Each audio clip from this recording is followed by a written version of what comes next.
2026ல் அதிமுகவை ஒழிப்பேன்னு பிஜேபியினுடைய மாநில தலைவர் அண்ணாமலை அவர்கள் சவால் விட்டிருக்காரு.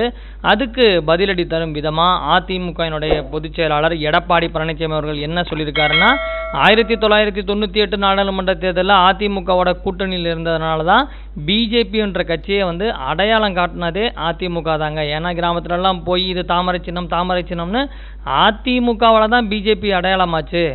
அதிமுக அப்படின்றது உங்கள் பாட்டனையே பார்த்த கட்சி அப்படின்னு சொல்லி எடப்பாடி பழனிசாமி அவர்கள் அண்ணாமலை அவர்களை பார்த்து பதிலடி கொடுத்துருக்காரு. அது மட்டும் இல்லாமல் நீங்கள் ஒரு பதவி வரும்போது பணிவோடு பேச வேணும், இப்படி ஆணவத்தோட பேசக்கூடாது. உங்களை எல்லாம் பதவி கொடுக்குறதெல்லாம் டெல்லியில் இருக்கிற தலைமை தான் உங்களை முடிவு பண்ணுவாங்க, இங்கே யார் தலைவராக இருக்கணும்னு. ஆனால் அதிமுக அப்படின்ற கட்சி யார் உழைக்கிறாங்களோ அவங்க தலைவராக முடியும் அப்படின்றதையும் சொல்லியிருக்காரு. அதெல்லாம் தாண்டி உங்களால் ஒரு எம்பி, ஒரு கவுன்சிலர், ஒரு எம்எல்ஏ கூட ஆக முடியல, நீங்கள் எல்லாம் அதிமுகவை ஒழிக்க போகிறீங்களா அப்படியெல்லாம் அதிமுகவினுடைய பொதுச் செயலாளர் எடப்பாடி பழனிசாமி அவர்கள் அண்ணாமலை அவர்களை கடுமையாக விமர்சனம் பண்ணியிருக்காரு.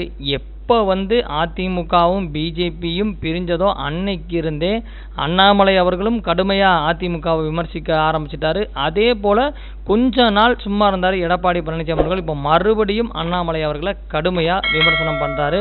ஸோ இதனால் அதிமுகவுக்கும் பாஜகவுக்கும் வார்த்தை போர் கடினமாயிருக்குன்னே நம்ம சொல்லலாம்.